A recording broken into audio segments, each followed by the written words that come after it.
Good morning to one and all. I am Parthivan working as a assistant professor in the Department of EC Sri Muthukumaran Institute of Technology, Mangadu, Chennai. Now I am going to talk about the subject called electron devices, which is coming under the regulation R 2025 for the second semester EC students. Now I am going to talk about the unit 1. The topic is particularly about the carrier concentration in N-type semiconductors. So the N-type semiconductor is one where the electrons are majority carriers and the holes are minority carriers. Let N be the electron concentration, then P be the hole concentration, then Ni is nothing but the intrinsic carrier concentration. The relationship between the electron hole concentration is given by Np is equal to Ni square, which is also called as mass action law, which is very famous for the relationship between the electron hole under the normal temperature under the ordinary conditions. If the electron concentration increases, the hole concentration decreases. This is the relativity theorem that we are deriving from. So it's a very important law in terms of the semiconductor characteristics. The mass action law decides the carrier concentration in the semiconductors. So which is prevalent in the all types of semiconductors. Then coming on to the p-type semiconductors, we can say a p-type semiconductor is a one where the holes are the majority carriers and the electrons are the minority carriers. So it is also called as acceptor impurities because they accept the energy that is called the acceptor level. The electrons easily move into the acceptor level, creating the holes. Again, the same mass action law that can be applied for this also, where Np is equal to Ni square. So this law is valid both for N-type semiconductors as well as P-type semiconductors under normal conditions or normal room temperature conditions. Generally, we have to make a point that electron mobility is higher than that of hole mobility. That will be around 1.8 times the electron mobility is higher compared with the hole mobility. So the electrons will always be faster in nature comparing with the holes. So the electron current generally depends on the electron concentration, the electron charge as well as the drift velocity. Whereas the hole current depends on the hole concentration, the hole charge as well as the drift velocity. If the electric field is small, then the semiconductor will follow the Ohm's law. So the electron mobility is always higher than the hole mobility. So the electrons are more efficient and more fast and makes a rapid progress. So this is a very important point that we have to make a note.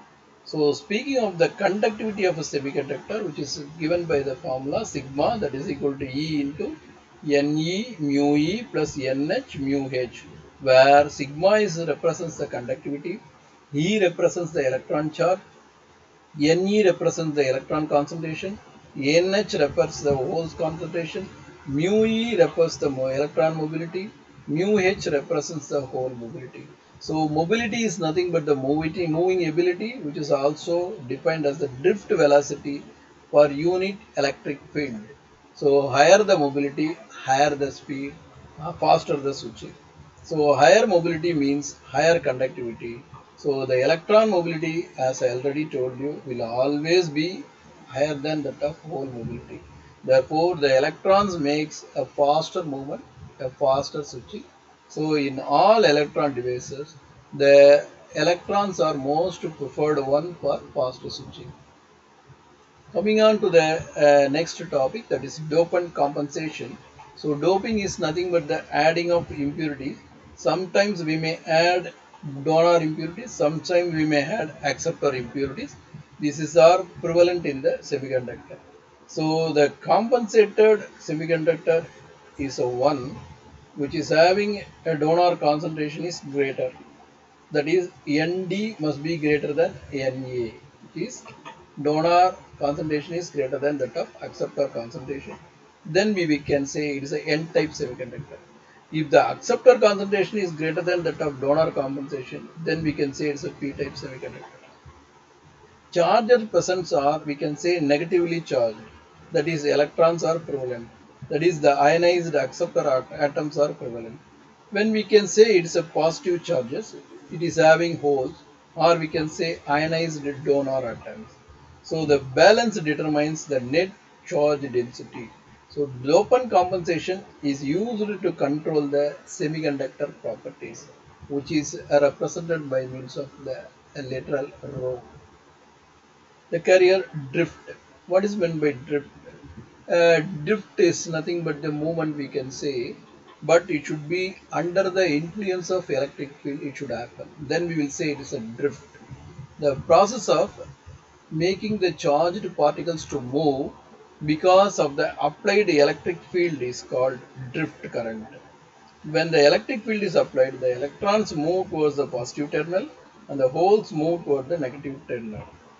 There will be a drift velocity that will be proportional to the applied electric field. The relationship is called Vd is equal to mu E. Vd is nothing but the drift velocity, mu is nothing but the mobility, or we can say moving ability.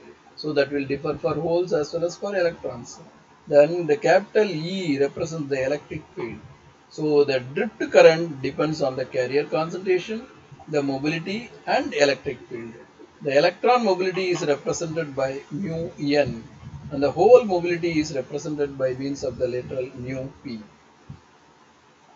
Then coming on to the diffusion. A diffusion is one which occurs due to the carrier concentration difference between the two adjacent regions.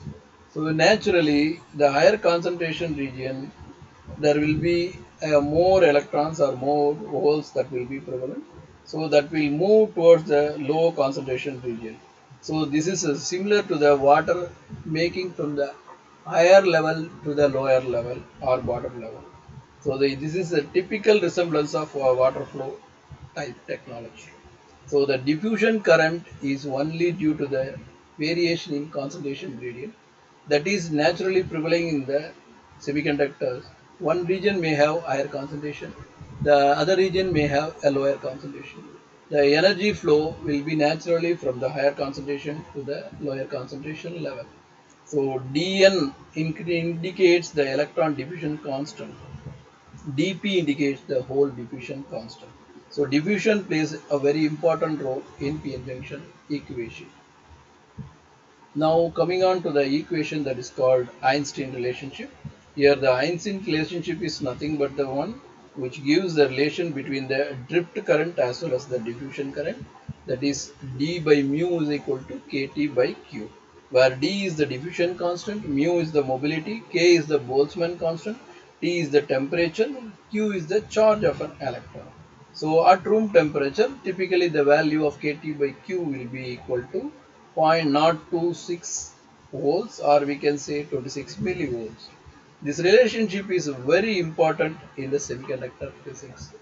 So these are the various references that I used to take the slides. So once again, I thank you one and all for hearing my lecture very patiently and very faithfully. Thanking you one and all. Once again, thanks a lot.